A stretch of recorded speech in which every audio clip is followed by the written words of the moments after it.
Okay, so I'd like to start with some audience participation. So show of hands, that is, who feels like I do that treadmills are cruel and deceptive? Anyone? So the concept of treadmills has been around for millennia, but the modern form of the treadmill wasn't actually invented until 1818, and it was invented as a punishment for inmates in British prisons. And then as for being deceptive, well, when one's in use, you see all that motion, all the walking and running, and it seems to offer exciting travel to faraway lands, but you get on it and you run, you run, you run, you don't get anywhere. Well, Lewis Carroll, we have to do it here first.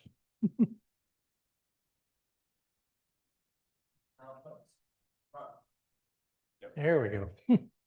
Lewis Carroll talked about something similar in his book, Through the Looking Glass, that was published way back in 1871. And in the book, Alice meets the Red Queen. And the Red Queen describes a peculiar aspect of her country. She says, now here you see, it takes all the running you can do to keep in the same place. If you want to get somewhere else, you must run at least twice as fast as that. Well, about 100 years after that was written, an evolutionary biologist named Lee Van Valen was thinking about the species involved in coevolution. So coevolution is when you have species that are in such a close relationship that the evolution of one affects the evolution of the other. And sometimes it's mutualistic and both sides benefit, like flowering plants and their pollinators. But more often than not, it's antagonistic, where one side benefits to the detriment of the other, like the parasite and its host, or in the case I want to talk about, predator and prey. So Van Valen proposed that the species involved in coevolution had to continually evolve just to maintain their current place in the ecosystem.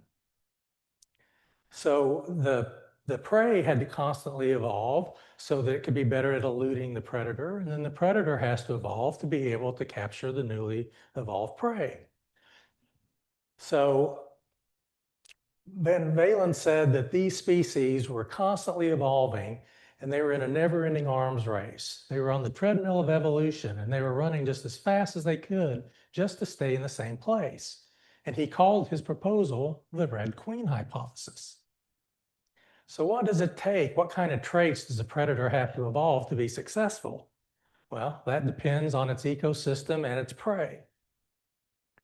So the lion hunting zebra in Africa has to be stealthy because there's not a lot of ground cover. And it has to be strong because its prey is larger than it is. But then think about the rainforest. There's a lot of places for the prey to hide, and they're often quick and nimble.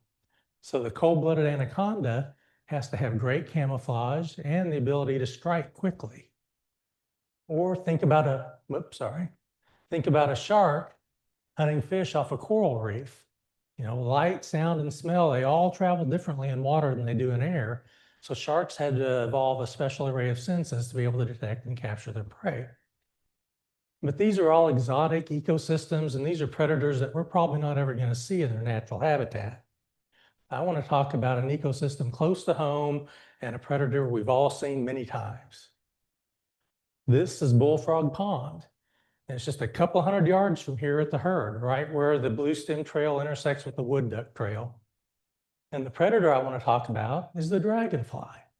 And the dragonfly is actually the most efficient predator on the planet. When it sets its sight on its prey, it's successful in capturing it 95% of the time. A great white shark is only successful about 50% of the time, and a lion is only successful about 30% of the time. So sometimes you'll see dragonflies hunting in meadows, but where you'll really see them in abundance is by fresh water, because that's where their prey are. So dragonflies eat insects, and they'll eat any insect they can catch, including other dragonflies, but they're particularly fond of mosquitoes. And dragonflies capture these insects in flight. But insects are often small and they flit about erratically. So dragonflies have to be fast and they have to be maneuverable and they have to have great vision. So I want to talk about some of the traits that dragonflies evolve that make them such formidable predators. So dragonflies, like all insects, have three body parts. They have their head, their thorax, and their abdomen. But look at the thorax, it's massive. That's where the flight muscles are located. And the flight muscles of a dragonfly can account for up to 60% of its weight. And with those huge flight muscles, it's fast. They can fly at speeds to 34 miles an hour. But it's not just the size that's so impressive. The dragonflies, along with damselflies and mayflies, are the only insects whose flight muscles actually attach directly to the wings. For all other insects that fly, the flight muscles actually attach to the inside walls of the thorax. And so to fly, the muscles have to deform the shape of the thorax to cause the wings to move. So that works, but it doesn't lend itself to great control. By having the flight muscles directly attached to the wings, dragonflies are very maneuverable. So not only can they fly forward and left and right and up and down, they can even fly backwards, and they can fly upside down, and they can hover for extended periods of time. So let's talk about the actual wings of a dragonfly. The first thing most people notice is all the veins in the wings. And if you look closely, you'll see that the first 2 or 3 veins of each wing are thicker and more robust than the other veins. And that gives overall strength to the wing. And you'll also notice that the cells that are formed typically have 4 sides, they're rectangular. But there are veins throughout the rest of the wing that are smaller, and those irregularly shaped cells typically have 5 to 6 sides. So the veins still add strength to the wing, but by having 5 or 6 sides to each cell, it provides flexibility to the wing. And then look out towards the tips of the front leading edge of each wing. Those dark areas are called pterostigma, which just means wing mark, but they're not just colorful decoration. These are thicker, heavier blood-filled cells. And what they do is they move the center of gravity a little bit to the outside and forward edge of each wing. And what this does is it stabilizes the wing during high-speed flight by dampening oscillations. And there are some other species of wasps and bees that have pterostigma, but all species of dragonflies have pterostigma.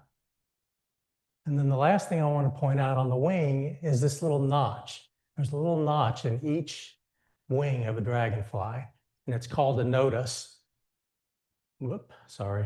If you look closely, you'll see that the thicker veins connect here. So this notch has a couple of purposes.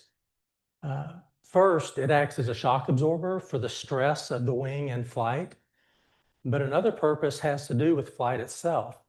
So when insects fly, they get their power of the flight from the downstroke. There's no power in the upstroke. It's just necessary to get ready for the next downstroke. Well, this notch has a special joint in it.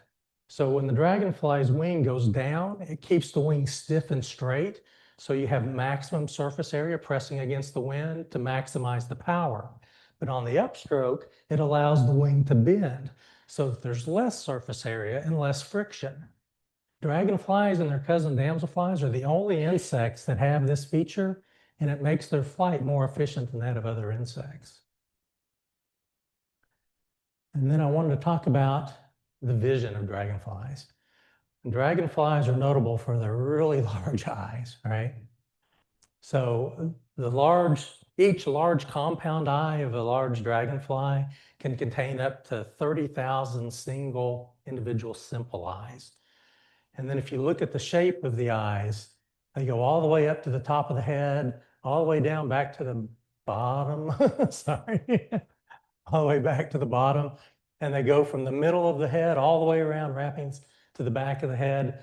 They have an almost 360-degree spherical view. But it's not just the size and the shape of the eyes that's important. Think back to the high school biology class that you might have had.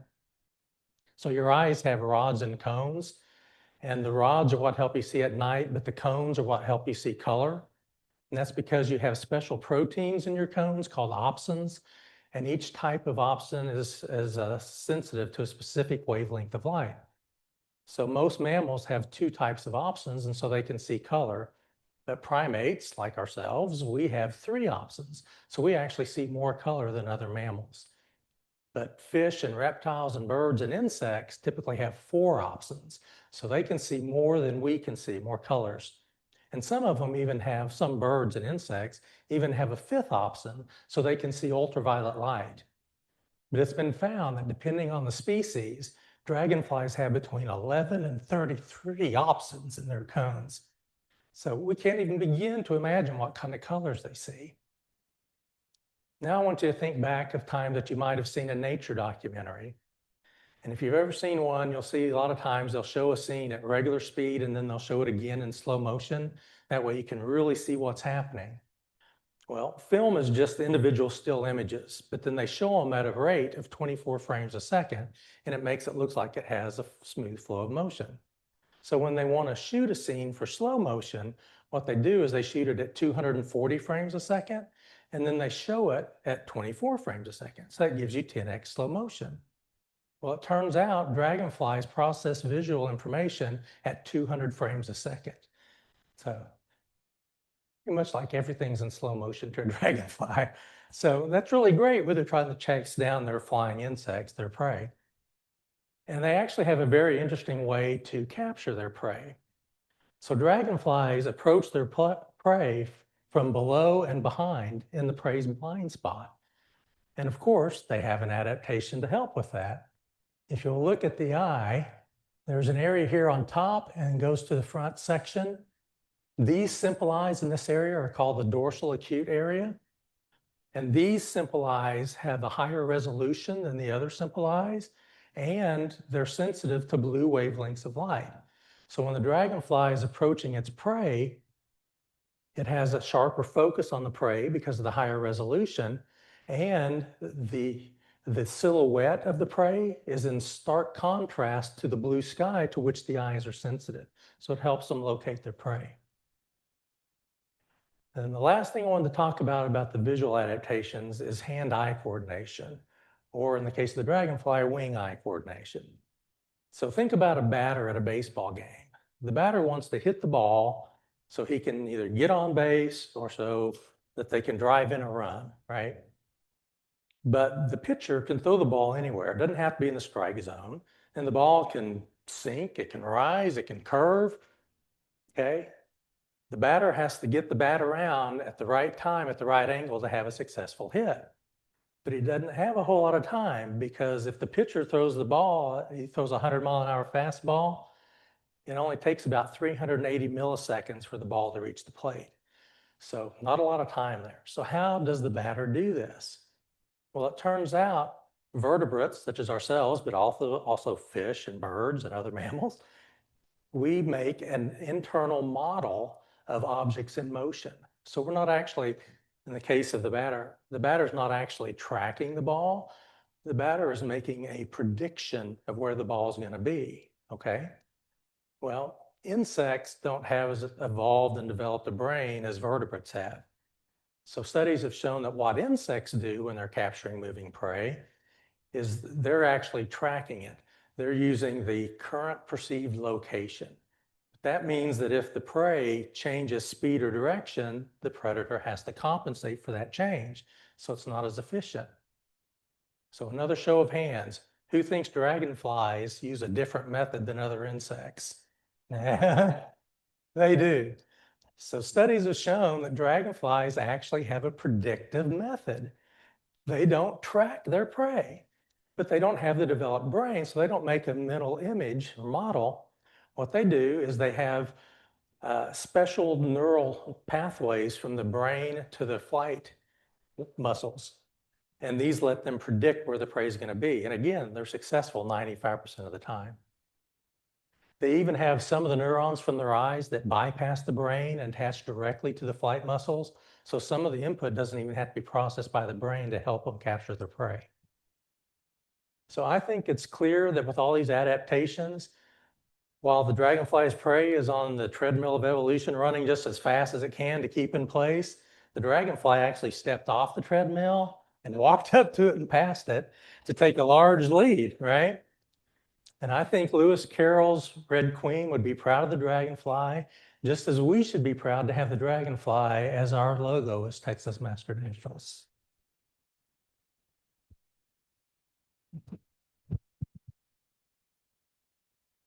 Thank you.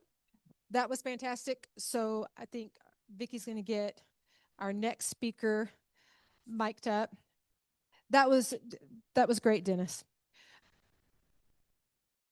So our next speaker will be Jenna Hiltz. She's coming up. So while she's getting all mic'd up, trainees, I will tell you, one of the options that you'll have is, you can present to the class like Dennis did back in May, or you could do a recording of your presentation, which is what Jenna did back in May. She did a recording of her presentation that we gave the link out to everyone for them to enjoy, but she decided to do it live for you tonight. So thank you, Jenna. I'll turn it over to you.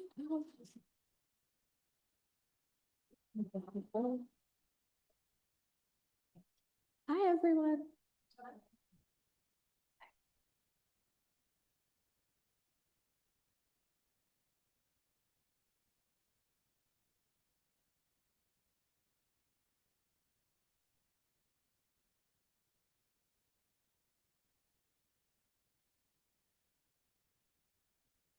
Did it go to the next?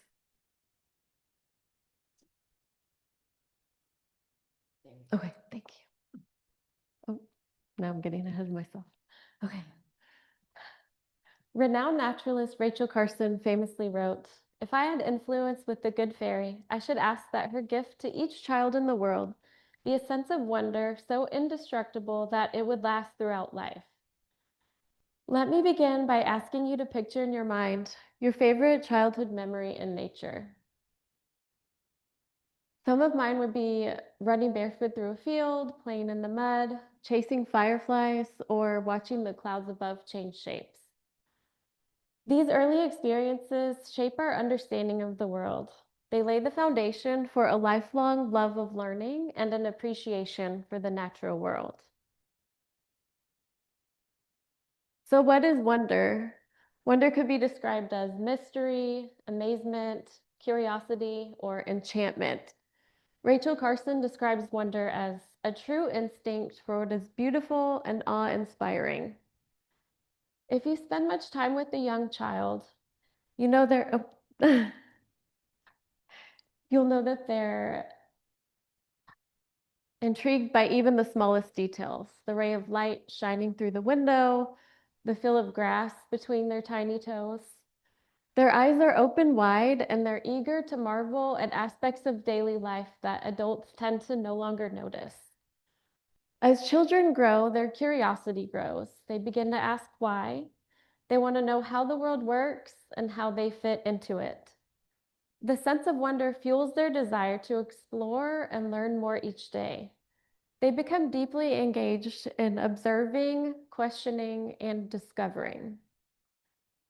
English educator Charlotte Mason believed that admiration and wonder are the essence of scientific discovery. Wonder is something children are born with. We can't create it, but it's our job to nurture and protect it. So why does wonder matter? Keeping a childlike sense of wonder alive is crucial for maintaining interest in the world around us throughout our lives. Staying interested in the natural world means being invested in the future of the natural world. Rachel Carson actually refers to wonder as the antidote to indifference. We know that children who are not concerned about nature are not likely to, that are not connected with nature are not likely to be concerned about nature. But Richard Louv, author of the book Last Child in the Woods, believes that early positive experiences in nature foster a love for nature, help develop a basic understanding of how the world works, and inspire a sense of environmental stewardship. Once a child has the chance to really connect with nature for themselves, it becomes a lifelong source of happiness.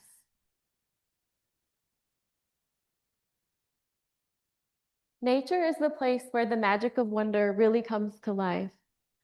It's a sensory feast. I keep pushing the button, I'm sorry. It's a sensory feast, stimulating curiosity, creativity, and a sense of awe. When children use all their senses, it leads to deep, memorable experiences and a strong sense of self and place.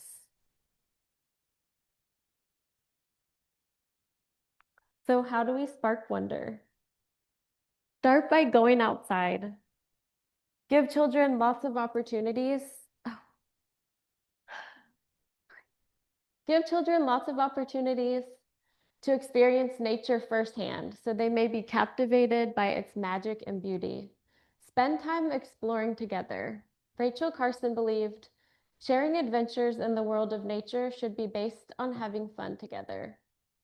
Be a nature mentor. Rachel Carson also wrote, if a child is to keep alive his inborn sense of wonder, he needs the companionship of at least one adult who can share it, rediscovering with him the joy, excitement, and mystery of the world we live in.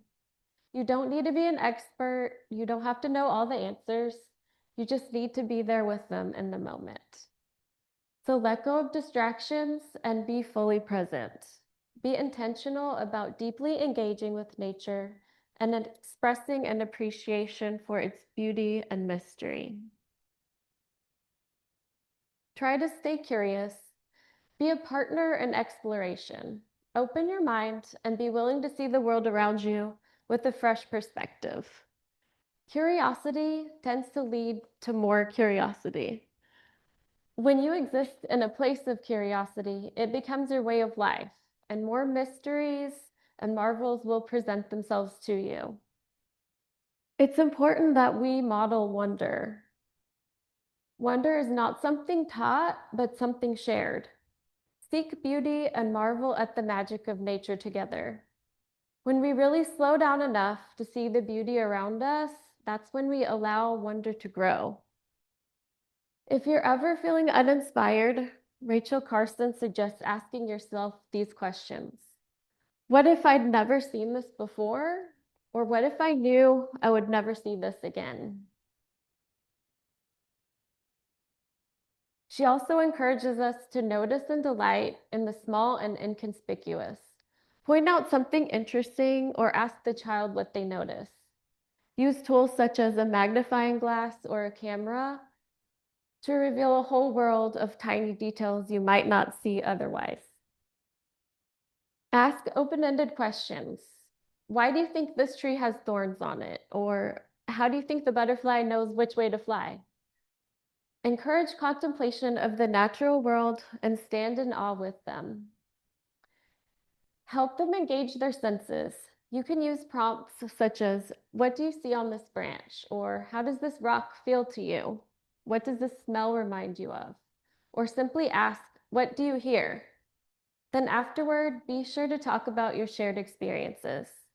You can ask the child leading questions such as, what was your favorite part about today? Or, is there anything you'd like to know more about? This will help a child develop personal connections and solidify lasting memories of their time spent in nature. It's important to slow down and leave room for imagination. Allow plenty of time and space for boredom because that's where creativity blossoms. Let the child's curiosity be the guide.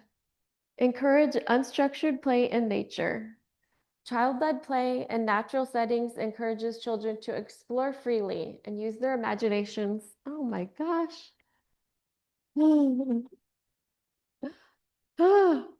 It encourages them to use their imagination to invent their own worlds, create their own games, or build forts. Natural items can keep children busy for hours on end.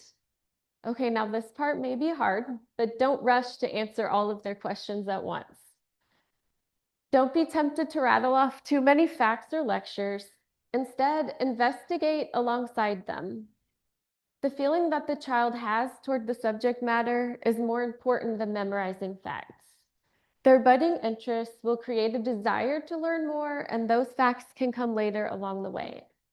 Charlotte Mason believed that it's not how much a child knows, but how much they care, and how many relationships they form with the world around them.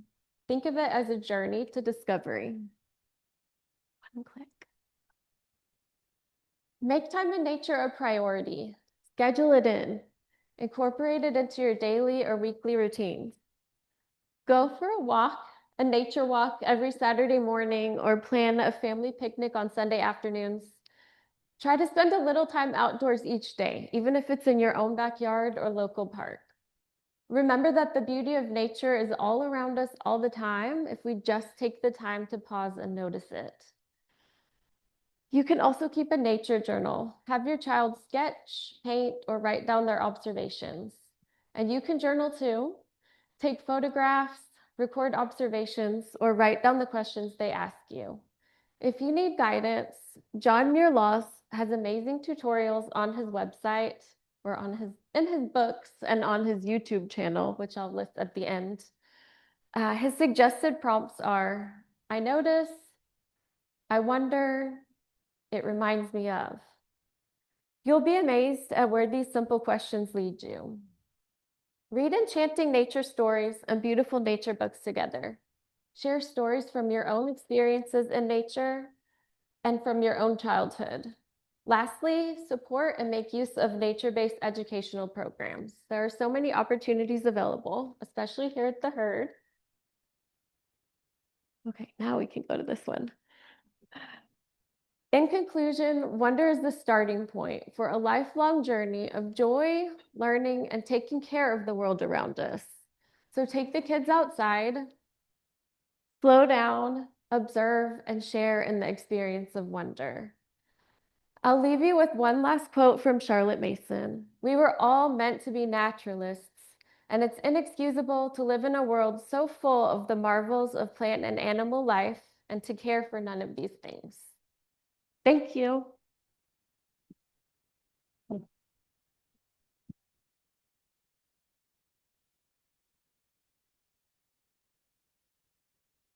That was great, Jenna. Dixie, you're going to be next. Let's come on up. Nick, I had the order wrong. So, yeah. We saved the best for last, right? Okay.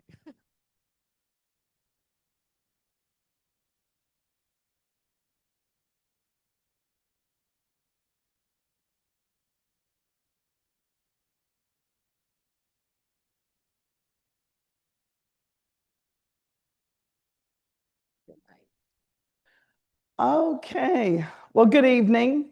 I'm Dixie Westbrook. I am a teacher at Flower Mound High School in addition to being a Texas Master Naturalist.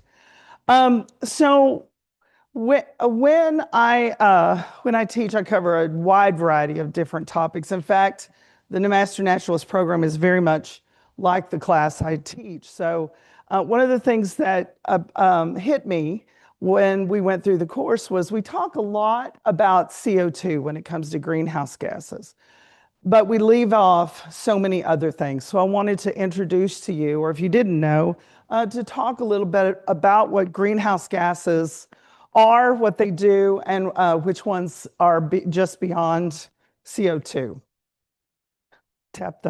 Okay.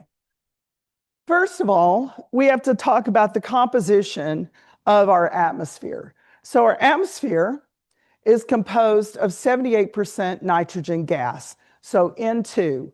We breathe it in, we breathe it out. It's inert, it doesn't affect us in any way whatsoever. Right now you're breathing in nitrogen gas. Guess what? Nobody else can use it either in that particular state. It has to be transformed into ions that the plants can use, and then we take it in. 21% is oxygen, which we do use, right? We use it so that we can burn energy in our cells, and so we do definitely use the oxygen as we breathe it in. Do some quick addition. What do we got? How many? 99%. 99%. That means that everything else is all the other gases. Of that 1%, there's so many gases that are out there, 1%. So I want you to think about it like this. Like, how many of you are bakers? You like to bake cakes. Okay, what's your number one ingredient? What takes up the most volume? Flour. So the nitrogen is like the flour in your cake. All right, what about what it would be like a 21%, something? Sugar. Yeah, You want the sugar. We all love the sugar. That's what we're craving. The flour is that complex carbohydrate, but that sugar is that quick hit that we definitely need.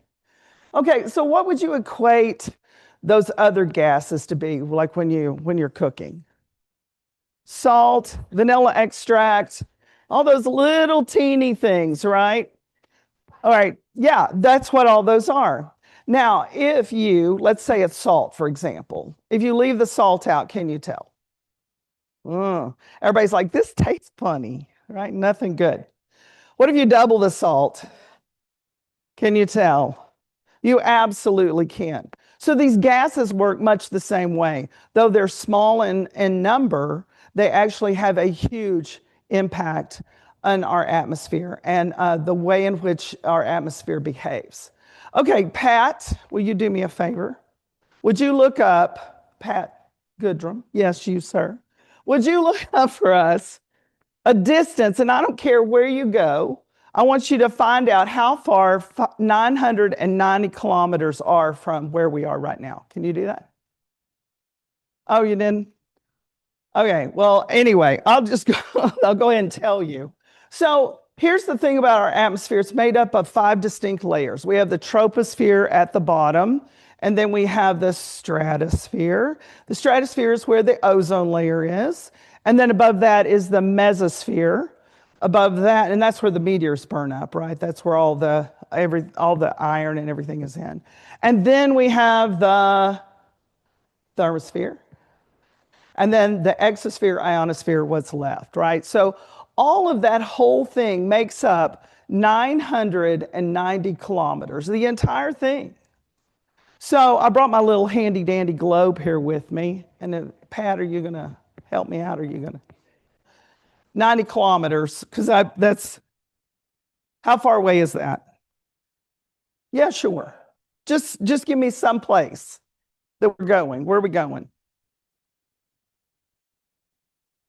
Is it El Paso? Will El Paso work? Is that about right? Okay. All right, let's do that. So if we take our map and we go from Dallas to El Paso, it's approximately that far, 1 inch. That means that the entire atmosphere, including the thermosphere, the exosphere, the whole thing, extend 1 inch above the planet. That's it, 1 inch on this model. So what about the troposphere? The troposphere only extends up about 11 miles above us. So if straight up, it's 11 miles. That's about from here to Stonebriar Mall. That's it. So all of these gases that we're looking at are dense within the troposphere, and then the rest of it, it sort of peters out as it goes up because of gravity. So what that means then is that everything that happens with greenhouse gases happens within that 11 miles above Earth's surface. Okay. So the greenhouse gases, the greenhouse effect.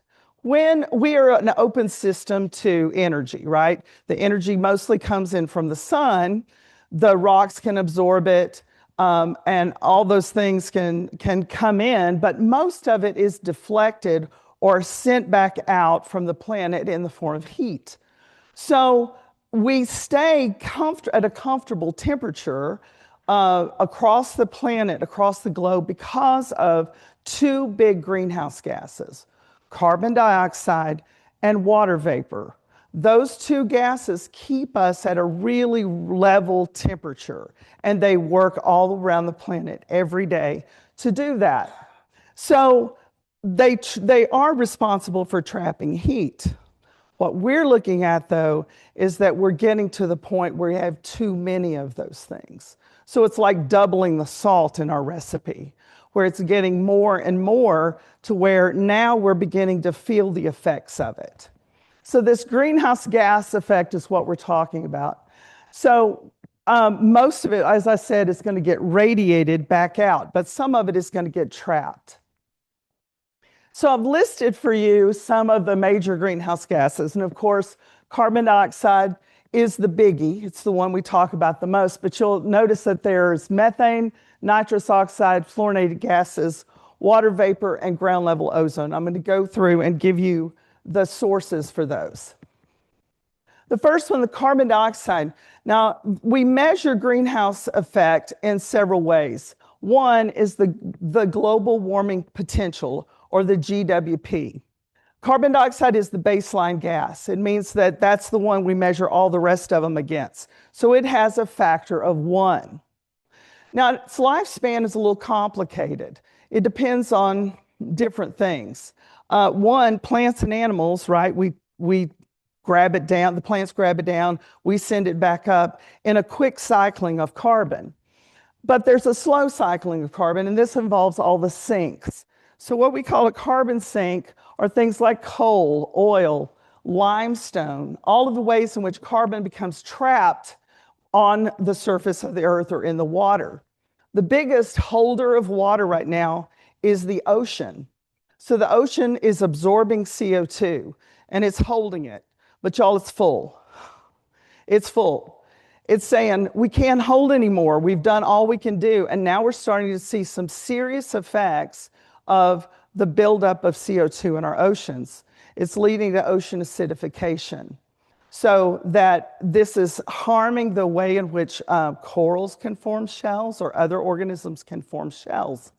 And so the oceans have done all they can do. And what we've done is we've taken and we went from that quick cycling of carbon up, carbon down, and now we dug around.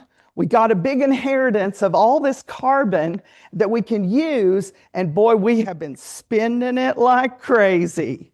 We're living a rock and roll lifestyle over here, and we're about to run out. So what are we doing? Panicked. Where are we going next? I'm not going to say where we're going next. You know where we're going next, where we have gone next. But mostly we're thinking about what are we going to do to maintain our lifestyle, right? So carbon dioxide then is the one that makes this happen. Now you'll notice the combustion of fossil fuels is the number one thing.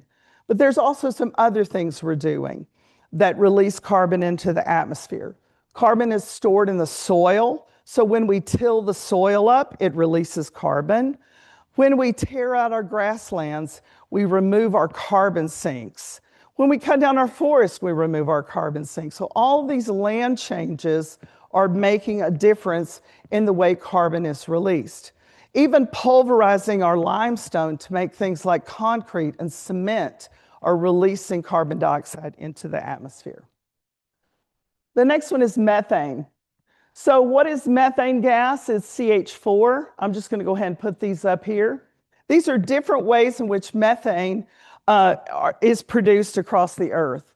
So first of all, it has a global warming potential of 28 to 36, depending on where you look. That means it's 28 times more potent than CO2. It has a lifespan of 12 years.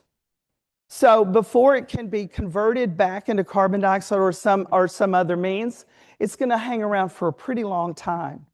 It has a concentration. I didn't talk about the concentration of CO2, but it is in parts per million, right? So we're looking at a threshold of less than 500 parts per million. Well, you'll notice the threshold or the concentration on methane is much, much lower. We're at parts per billion. But once again, it's really potent. So this is why we have to do things like when we have landfills, if it off-gasses, it produces a lot of methane. So we have to burn it, basically convert it into CO2 and not release the methane. Our wastewater treatment plants are the same. They produce methane as well, and we have to burn that in some way so that we're not putting methane out there. We've got some other players that also come into play. We have abandoned wells, and y'all, this is a huge problem in the state of Texas. Companies went out and drilled, and now those wells are left abandoned, and methane is just flying into the air. Another big one, cattle. Cattle burp mainly, and they're ruminants, so they have that extra stomach, which then produces a lot of that methane out. They fart, and then they also poop. And all of it releases methane. And then there are wetlands and rice paddies and things like that that produce methane. Another one, nitrous oxide. So it has a GWP that's really high, right? 265 to 297. It has a lifespan of 114 years. It has a concentration, though, of 337 parts per billion. So some of our sources are things like wastewater treatment. So we release nitrates that are converted through denitrification into nitrous oxide. We also are using a lot of fertilizers. And these fertilizers are feeding those denitrifying bacteria that then first release it back into the atmosphere as nitrous oxide. Eventually, it will become nitrogen gas again, but look, it takes 114 years for that to happen. So there's a lot of back and forth when it comes to agriculture and how to fix this problem. Another one, fluorinated gases. So this one's really complicated. Our fluorinated gases, the very first one was CFCs, or chlorofluorocarbons. Chlorofluorocarbons were a magic formula. They were used for over 200 applications, and they created Texas to be habitable. Carrier, right? Air conditioning. We would not be here without it. There's no way. That and reservoirs would not, yeah, we wouldn't be here. So the air conditioner uses these, and the reason why it's a potent greenhouse gas is because it holds in heat. And that's what an air conditioner does. Those coils in there take and trap the heat. Well, when we have leaks in our air conditioners or when we have leaks in refrigerators, all those gases are going up into the atmosphere. We've banned the CFCs, but we replace them with some really nasty gases in the process. And I'm going to move on because we're running out of time. Ground level ozone, this is temporary, but it is pretty potent, and it can vary depending on our areas. And so when we look at urban heat island effect, this is one of the problems. And finally, water vapor. Now, water vapor in and of itself is not a problem because it's very short-lived, but it can exacerbate the heat. The hotter the atmosphere, the more water vapor it can hold, which then can increase the storm activities that we have. All right, what can we do about it? This should give you a wake-up call. Half the CO2 is from 36 companies. So we can talk all we want about all the good deeds we're going to do. That's where we're at. Okay. So what can we do? We can cut our waste out. We can take care of our landfills. We can not use so much carbon, right? We can watch our cattle and our beef intake and no-till and all the wonderful things that we know that we can do as master naturalists to cut out like use of fertilizers and those kinds of things. And I've run out of time. Thank you so much.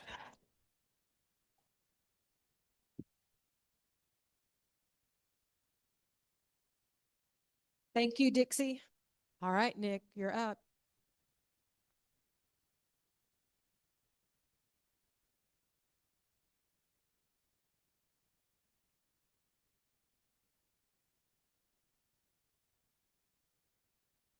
Oh, okie dokie. What's up, Brian? Chilling.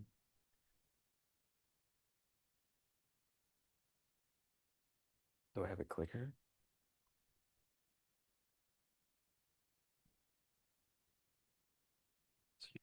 You're going too fast.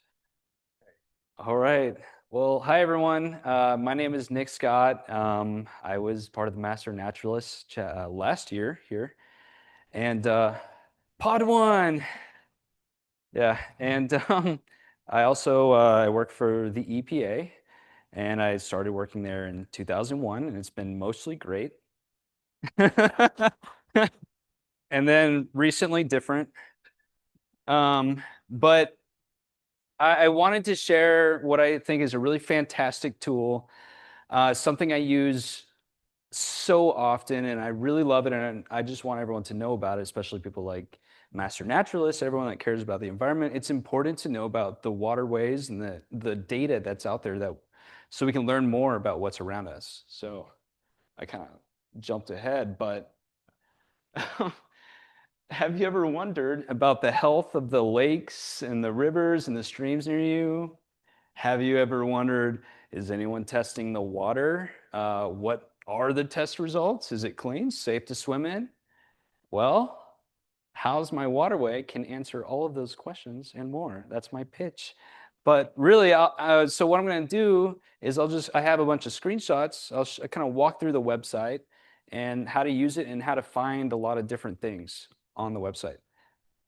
And so, yeah, just how does it work? It's sort of like Google Maps, but for water quality data. The states and the federal government agencies and volunteer organizations, they take samples and they upload it to a portal, data portal, and How's My Waterway just allows us to access it easily. And you can see other things like wastewater treatment plant dischargers, TMDLs, those are restoration plans. You can see whether water is clean, whether it's impaired, meaning polluted or unknown, and whether there's harmful algal blooms. So just click. So I thought it would be good. Let's just start with our backyard. Let's search the Heard Museum. So you can search by address. I know it's kind of blurry, but you can also search by water body name if you happen to know that, or you can just, you can search in a few different ways. But I just put in the address here, which is Nature Place, McKinney. And this is exactly what happens when you click go. So basically, this is the watershed. This is, you can see on the top right, it's the Lower Wilson Creek watershed. And a watershed is basically meaning every drop of water that lands within this light blue area is going to go into the creeks or the rivers, and then it's going to go downstream where that's Lake Lavon. So it all goes into that red line. And so that red line is Wilson Creek, and as you can probably guess, red is bad, actually. It means it's impaired, which is just the way that we call polluted. And it can be impaired for a variety of different reasons, and you can click it to find out why. Meaning, basically, it's not meeting the water quality standards. Does anyone want to just randomly guess why this one might be impaired? I hear fertilizer, E. coli, dogs, jet fuel. You never know till you sample actually for it. So it's actually impaired for E. coli. So I click it and it says swimming and boating. That's kind of just a general information. So that's the first, click it again. It goes to the main page. And so you can see up there, it says recreation use impaired for E. coli. And basically the way that states and the way that we determine impairment is water bodies have uses. They're called designated uses. It's kind of like recreation is a use, aquatic life is a use. Lake Lavon would be a water supply use, for example. So this one has a few and it's impaired for the recreation use. And it has certain standards for each use. So they took samples and they found there was exceedances of E. coli. So it's not generally safe, but of course it can come off the list or impaired list if they find samples and it's below that standard on average. So water bodies that are impaired are also supposed to have restoration plans. It's a requirement. So if the state finds that it's polluted, they are supposed to make a restoration plan, and this one does. So you can see that at the bottom right there. And I actually looked at this today because I was curious about it, and it's like a 200-page document. I was going to print it out, but I decided not to. It goes into such detail about the land use, the sources of pollution, the plans to restore it. It actually talks about master naturalist collaboration, which I thought was interesting. So you can do this for any water body. They don't all have restoration plans, but some do, and you can learn a lot. So next, the only way you can know the health of the water is to actually sample the water, go out and sample it. So you go in this water monitoring locations button, and you see there's purple dots, there's yellow square. Purple dots are sampling sites. Yellow square is actually a USGS gauge station. It's like a little metal machine that they put into the water that takes active real-time samples. And this is actually all the sample sites within just this watershed. So you see EPA, TCEQ, that's Texas's EPA, USGS, Texas Stream Team. Is anyone on the Texas Stream Team? Yeah. And if you want to be, this is your sign. You know, they need help. So you can click on any of these and you can see the actual data points. So here's an example of what that would look like. So you can't really tell, but there's a lot of different types of parameters that they've seen. Metals, biological, like algal toxins, just nutrients. But this one, I just clicked E. coli, and I just took a timeline, and you can see like mostly normal, right? Except for some like two little weirdly high exceedances. And so that probably tells a story. We don't know why. There could be septic leaks, wastewater treatment plant wasn't properly disinfecting. It could be a lot of different reasons. We just have to go and look. It probably is the reason that it's impaired. So next, you want to see what are the sources of pollution. So we have like point sources, which are like wastewater treatment plants, industries, things that actually like take water for their uses, treat it, and then discharge it back into the environment. And so you can see on that right hand, that's a permitted discharger. And we have permits, they're called NPDES permits, or National Pollutant Discharge Elimination System permits. I could just call it NPDES, it's easier. And so these are all of them in this one watershed. But there's different types, and I'll show you. So we see construction stormwater, industrial stormwater, POTW. Stormwater permits are basically if you have a facility and it doesn't have maybe like a cover, or it doesn't discharge water directly into like a river, but you know if rain drops on it, it could carry pollutants away. So that's a stormwater permit. So they have to apply for that and follow certain rules. It's like for construction projects, they have to follow that. Industrial, there's POTWs, that's just a fancy way to say like a wastewater treatment plant.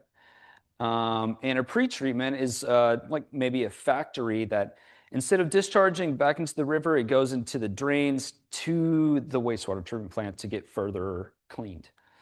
So that's a different category. So you can look in, there's actually 2 wastewater treatment plants right in this area, right above Lake Lavon. I don't know. I mean, I guess that's just the best location. But that's where it is. And so you can actually get the actual, so they have these permits and they have to take samples and test their effluent, the water they're sending out, and they have to upload their data to, it's called ECHO, it's an EPA website. And so you can actually see that, see if they're in compliance.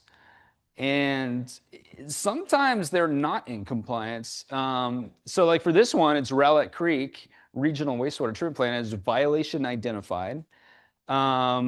They've had enforcement actions, and you can go and learn more. And it'll take you to this website. It looks like this. You can go up there, click the Clean Water Act. There are a variety of the buttons. I don't remember exactly which one, but this is, so the orange are the days of the year, or yeah, the days of the year. I can't remember exactly, but the orange is the days with exceedances. And the blue are the days without exceedances, meaning they're not doing that great. And I'm not like trying to call them out. It just happens to be there. So maybe I don't know. That could be a source of E. coli. So this is actually the last part of what I'm going to show you, the last kind of utility of this website that I really wanted to show off. But there's actually a lot more. You just have to go there and just click around on it. It's really interesting. So this is like a HABs, we call HABs, like a harmful algal bloom, like a cyanobacteria bloom. They're toxic algae, type of toxic algae. And what it is they've partnered with NASA and they use satellites. And I don't know exactly how it works, but they use satellites, and you can go to the lakes in the US, and by looking at them, they can determine where there's active algae blooms. And I took this from last summer. So right now, there may not be any, because usually it's in the summer where you see algal blooms blooming. But basically, I just want to say, like, these are actually, like, you've probably seen in the news, like at a national park, there's like a dog that jumps in the water and it drinks some of this and they die like immediately. Like it is actually highly toxic. And so it really should be avoided. So it's kind of cool that you can see this. This is Lake Ray Hubbard, and this is last May, I think. And it's really not that bad. I mean, there's a little bit. I mean, you don't want to swim in it, but I think this is what is, I can't remember, but so basically, like I was saying, high temperatures, stagnant water, long daylight hours, summer in Texas, it can cause algal bloom. So you definitely want to avoid that, and you do want to report it if you do see it. They're very obvious looking, like the algal blooms. This is Lake Ray Hubbard. You can see it is like they have low or medium counts. So you would want to avoid that, and maybe it'd be interesting from a scientific reason, like to see why it's centered over there. But yeah, that's pretty much it, I think, guys. Question?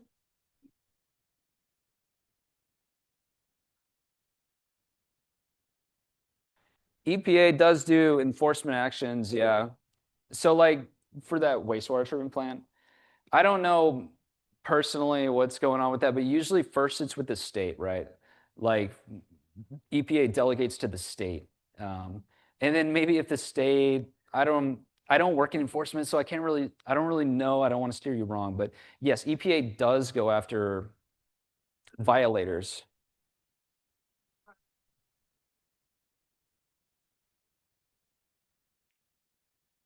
Usually first it'd be like if they're out of compliance, the state will work with them and say, like, first of all, what's going on?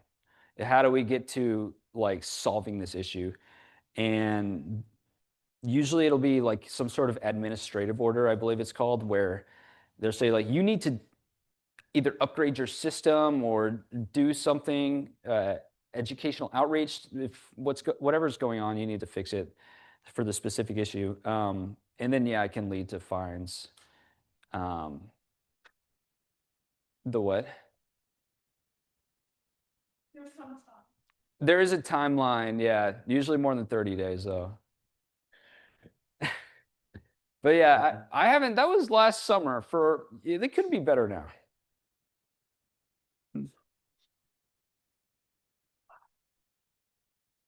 Yes, could be. We'll have to go and take a look, yeah. I think so. Yeah, and there's also another one called Flow Photo Explorer if you want to check that out. It's also cool, but I didn't have time to talk about it.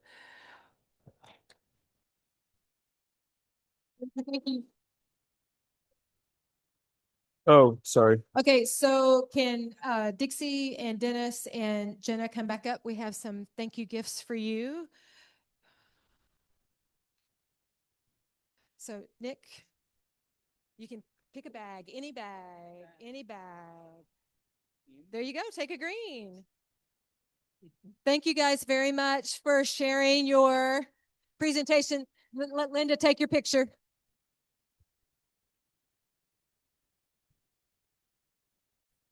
Thank you, thank you.